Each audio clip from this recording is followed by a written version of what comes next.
আসসালামু আলাইকুম। সত্যি কথা বলতে আমাদের বাংলাদেশের পেস বোলিং সেটআপটা যে কোনো বিশ্বকাপের সেমিফাইনাল খেলা ডিজার্ভ করে। আমাদের ব্যাটিংটা তো এরকম আপ টু দ্য মার্ক না, যে কারণে আমরা এই কথাটা বললে অনেক বেশি মাত্রায় মনে হবে যে উচ্চাভিলাষী কথা বলছি বা অবাস্তব কথা বলছি।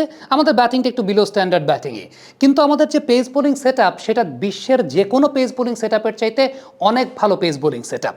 আমি একটা পরিসংখ্যান দিয়ে শুরু করি। নাহিদ রানা 2026 সালে 145 কিলোমিটার প্রতি ঘন্টার উপরে বোলিং করেছেন প্রায় 47% বল। অন্যদিকে আপনি যদি 2 নাম্বার 3 নাম্বার 4 নাম্বার সিরিয়ালে দেখেন হারিস রৌফ, অরুর বা অন্য যারাই আছেন না কেন, তারা 145 কিলোমিটার প্রতি ঘন্টার উপরে বোলিং করেছেন 10%-এরও নিচে। অর্থাৎ এই মুহূর্তে পুরো বিশ্বব্যাপী আপনি যদি চিন্তা করে দেখেন, নাহিদ রানার মতো কনসিস্টেন্টলি জোরে বোলিং কেউই করেন না। অনেকেই একটা কথা বলেন যে নাহিদ রানা পৃথিবীর অন্যতম দ্রুতগতির বোলার। একটা অন্যতম শব্দটা আমরা যুক্ত করে সেফ থাকার জন্য, তাই না? কিন্তু আমি আপনাকে একদম গ্যারান্টি দিয়ে বলে দিই, নাহিদ রানার মতো জোরে বোলিং এই মুহূর্তে পৃথিবীতে কেউই করেন না। নাহিদ রানা এই মুহূর্তে পৃথিবীর সবচাইতে গতিময় বোলার। সো একটা দলে যখন পৃথিবীর সবচাইতে গতিময় বোলার থাকেন, সেই দলটা বিশ্বকাপের সেমিফাইনাল খেলাটা ডিজার্ভ করে। আনফর্চুনেটলি আমাদের ব্যাটিং লাইন আপটা আসলে ওইরকম ভালো না। তাসকিন আহমেদের কথা বলি। তাসকিন আহমেদ সবচাইতে আন্ডাররেটেড। ব্যাক টু ব্যাক দুইটা দিনই নতুন বলে তাসকিন আহমেদ প্রথম ওভারে, ইভেন প্রথম বলে দ্বিতীয় বলে তিনি উইকেট নিয়ে দিয়েছেন, শর্টকে ইনকামিং বলে তিনি আউট করেছেন। ব্যাক টু ব্যাক দুটা ম্যাচে কিন্তু এমনভাবে আউট হয়েছেন। এই তাসকিন আহমেদ কিন্তু টেস্ট সিরিজেও পাকিস্তানের সঙ্গে প্রতিদিন উইকেটের গেটটাকে ওপেন করে দিয়েছেন। অর্থাৎ প্রতিদিন প্রথম ব্রেক থ্রুটা তাসকিন আহমেদ দিয়েছেন।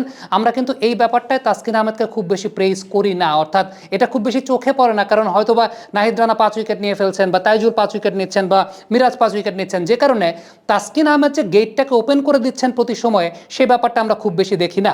তাসকিন আহমেদ আজকে কিন্তু বেশ কিছু বল রিভার্স সুইংও করিয়েছেন।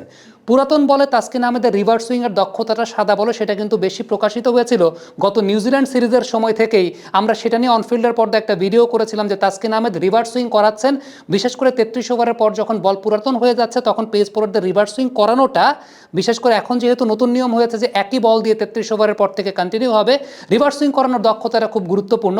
তাসকিন এই কাজটা সবার প্রথম দেখিয়েছেন। আজকেও তাসকিন কিন্তু রিভার্স সুইংয়ের মাধ্যমে ব্যাটারদেরকে বেশ ডিস্টার্ব করেছেন এবং তার বোলিংয়ের যে বৈশিষ্ট্যের জায়গা সেখানে পুরাতন বলে রিভার্স সুইংয়ে বেশ কিছু ব্যাটসম্যানকে তিনি পরাস্ত করেছেন, যে বিষয়টা আমার কাছে ব্যক্তিগতভাবে খুব ভালো লেগেছে এবং এই ব্যাপারটা খুবই আন্ডাররেটেড আমাদের ক্রিকেটে। মোস্তাফিজুর রহমান বল ভেতরে ঢোকানো শুরু করেছেন। ডান হাতির জন্য বল ভেতরে ঢোকানো, বা হাতির জন্য বল বাইরে বের করা আজকের এই ইনিংসের সবচেয়ে উল্লেখযোগ্য একটা ফিচারের জায়গা ছিল। অ্যালেক্স ক্যারিকে যখন মোস্তাফিজুর রহমান বোলিং করছিলেন, ক্রিজের উইডটাকে ব্যবহার করে একটা অ্যাঙ্গেল ক্রিয়েট করে বারবার তিনি অ্যালেক্স ক্যারিকে পরাস্ত করার চেষ্টা করছিলেন। এটা একটা স্ট্র্যাটেজিক্যাল জায়গা এগেনস্ট অ্যালেক্স ক্যারি, কারণ অতীতে আমরা বিভিন্ন সময় দেখেছি যে অ্যালেক্স ক্যারিকে স্ল্যাশ করানো, অর্থাৎ অ্যালেক্স ক্যারি কিন্তু ব্যাকওয়ার্ড পয়েন্ট কাভার এই সমস্ত অঞ্চলে ক্যাচ দিয়ে থাকেন। সো ওই একটা অ্যাঙ্গেল ক্রিয়েট করে অ্যালেক্স ক্যারিকে পরাস্ত করার যে জায়গাটা, মানে শুধুমাত্র বোলিংয়ের যে ন্যাচারাল বৈশিষ্ট্য আছে সেটা না, মোস্তাফিজুর রহমান খুব ভালো গেম প্ল্যানিংও করতে পারেন এবং তার বোলিং ব্রেইনটা চমৎকার, যেটা ডে বাই ডে অনেক বেশি মাত্রায় আমরা দেখতে পাচ্ছি যে মোস্তাফিজুর রহমান এই বিষয়টাকে অ্যাপ্লাই করছেন। এই যে উইডটা ব্যবহার করে বোলিং করা, এটা আজকের দিনের সবচেয়ে বড় ফিচারের জায়গা ছিল।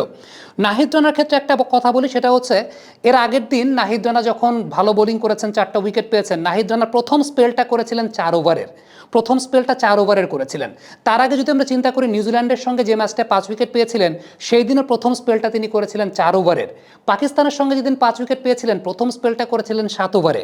একটা বিষয় উল্লেখযোগ্য, মেহেদী হাসান মিরাজের আসলে নাহিদ রানাকে ব্যবহারটা কীভাবে করবেন এই ব্যাপারে একটু চতুর হওয়া। আজকে নাহিদ রানাকে প্রথম স্পেলটা কিন্তু খুব বড় করানো হয়নি, তাকে কিন্তু খুব ছোট ছোট স্পেলে বোলিং করানো হয়েছে, 3 ওভার 2 ওভারের স্পেল করানো হয়েছে। নাহিদ রানাকে যখনই আমরা দেখি যে ক্যাপ্টেন একটু লং স্পেলে বোলিং করান প্রথম স্পেলটা, নাহিদ রানা উইকেটের মান সম্পর্কে একটু সেটেল হতে পারেন। সো এইরকম একজন পেস বোলারকে আপনি কিভাবে ব্যবহার করবেন, তাকে কিভাবে সেট হতে দেবেন, এই জায়গাটা মনে হয় খুব গুরুত্বপূর্ণ। হ্যাঁ, হতে পারে নাহিদ রানার ওয়ার্কলোডের ইস্যুটা নিয়ে হয়তো বা মিরাজ চিন্তা করতে পারেন, আই এম নট শিওর, আমি যেহেতু মাঠে ছিলাম না।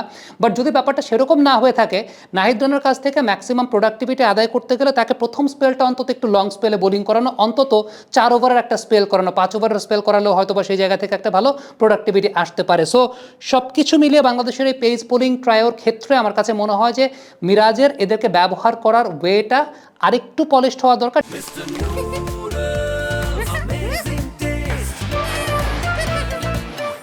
ডেফিনেটলি বাংলাদেশ রেজাল্ট পাচ্ছে এবং মেহেদী হাসান মিরাজ পেস বোলারদেরকে ঠিকমতো ব্যবহার করছেন দেখেই রেজাল্টটা পাওয়া গেছে।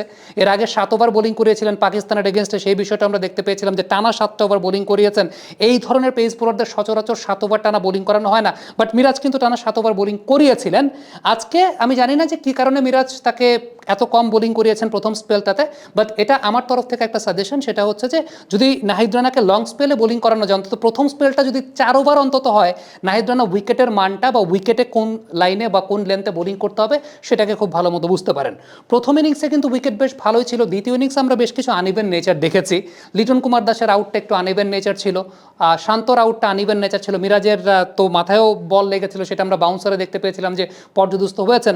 আমার কাছে মনে হয় যে ব্যাটিংয়ের পার্সপেক্টিভ থেকে যদি বলি, এর আগের দিনও একটা বিষয় দেখেছিলাম যে ব্যাটসম্যানরা কিন্তু অনেক আগে থেকে তাদের স্ট্রাইকিং পয়েন্ট ছিল, তানজিদ তামিম এবং নাজমুল শান্ত অনেক আগে থেকে স্ট্রাইকিং পয়েন্ট মেনটেন করছিলেন। আজকে আমরা তেমনটাই ফিচার দেখতে পেয়েছি, সৌম্য সরকার এবং নাজমুল শান্ত অনেক আগে থেকে তারা স্ট্রাইকিং পয়েন্টটা মেনটেন করেছেন। সো এই স্ট্র্যাটেজিটাও তারা ব্যাটিং টেকনিক ওয়াইজ খুব ভালো মতো অ্যাপ্লাই করেছেন, যেটা আমার কাছে দেখে আসলে ব্যক্তিগতভাবে খুব ভালো লেগেছে। সৌম্য সরকার রিভার্সিভ করতে গিয়ে উইকেট থ্রো করেছে, অনেক হয়তো বলবেন, বাট আমি বলবো যে ইট ওয়াজ দ্য রাইট অ্যাপ্রোচ। কারণটা হচ্ছে যখন উইকেটে বল টার্ন করছে তখন আপনি সুইপ রিভার্স সুইপই খেলবেন। এখন এটা কানেক্টেড হয় নাই, আমার কাছে মনে হয় যে 10টার মধ্যে 9টাই কানেক্টেড হতো, একটা হয় নাই, সেটাতে আউট হয়েছে। এটা নিয়ে আসলে সমালোচনা করার কোনো কিছু নাই বা তাকে সাজেশন দেওয়ারও কোনো কিছু নাই যে উইকেট থ্রো করে এসেছে, উইকেট থ্রো করে কেন আসবে। আমার মনে হয় শটটা ঠিকই ছিল, কারণটা হচ্ছে এরকম টার্নিং উইকেটে সুইপ রিভার্স সুইপই খেলতে হয়। এখন কানেক্টেড হয় না, উইকেটটা দিয়ে এসেছে। মোসাদ্দেক সৈকত হয়তো আর একটু ডিপ ব্যাটিং করতে পারতেন। সৈকত বারবার চেষ্টা করছিলেন যে বলটা যেহেতু টার্ন করছিল এক্সট্রা কাভারটাকে ব্যবহার করা, পায়ের ব্যবহারটা করা। আমার মনে হয় যে ওই জোনটার চাইতে এই টাইপের উইকেটে একটু সুইপ রিভার্স সুইপটা একটু বাহাইন্ড দ্য স্কোয়ার খেলাটাই মনে হয় বেশি প্রয়োজনীয়, যেটা সৌম্য সরকার করতে গিয়ে আউট হয়েছেন। সৈকত আমার কাছে মনে হয় যে সবাই তো আর ওইটা করতে গিয়ে আউট হবেন বা সবার যে কানেক্টেড হবে না, বিষয়টা তো সেরকম না। সৈকত হয়তো একটু সুইপ রিভার্স সুইপ বা square of the wicket shot খেলতে পারতেন, সেটা খেললে হয়তো বা তিনি আরেকটু সার্ভাইভ করতে পারতেন। তাওহিদ ভালো ব্যাটিং করেছেন, মিরাজ ভালো ব্যাটিং করেছেন। ওভারঅল আমার কাছে মনে হয় যে বাংলাদেশের একটা ক্লিনিক্যাল পারফরমেন্স হয়েছে। বাংলাদেশ 2-0 এই সিরিজটা জয়লাভ করেছে উইথ অস্ট্রেলিয়া। যারা যারা বলবেন যে অস্ট্রেলিয়া বি টিম নিয়ে এসেছে, একটু বলতে চাই গত চ্যাম্পিয়ন্স ট্রফিতে অস্ট্রেলিয়া কোন টিম নিয়ে খেলেছিল আমি আপনাদেরকে দেখাবো না, আপনারা একটু দেখে নেবেন, তারপরে এই ব্যাপারে মন্তব্য করবেন যে অস্ট্রেলিয়া কি বি টিম নিয়ে খেলছিল নাকি সি টিম নিয়ে খেলছে নাকি ডি টিম নিয়ে খেলছে। গত চ্যাম্পিয়ন্স ট্রফিতে অস্ট্রেলিয়া কোন টিম নিয়ে খেলেছে সেটা একটু দেখবেন, এটা দেখার পরে সেই মন্তব্যটা করবেন। এখন গত চ্যাম্পিয়ন্স ট্রফিতে অস্ট্রেলিয়াকে যারা যারা হারিয়েছে ম্যাচ, তারা কি সেই অর্জনটাকে বাদ দিয়ে দিবে? ধরেন টিম ইন্ডিয়া অস্ট্রেলিয়াকে হারিয়েছে চ্যাম্পিয়ন্স ট্রফিতে, এখন ইন্ডিয়াকে সেই অর্জনটাকে বাদ দিয়ে দিবে? অবশ্যই বাদ দিয়ে দেবে না। সো আলটিমেটলি কোনো ব্যাপারে মন্তব্য করার আগে ইন্টারন্যাশনাল ক্রিকেটটা দেখতে হয়, নিয়মিতভাবে জানতে হয়, জেনে তারপর বুঝে তারপর মন্তব্যটা আসলে সত্যি কথা বলতে করতে হয়। কমেন্ট বক্সে আপনাদের মন্তব্য মতামত জানতে চাই।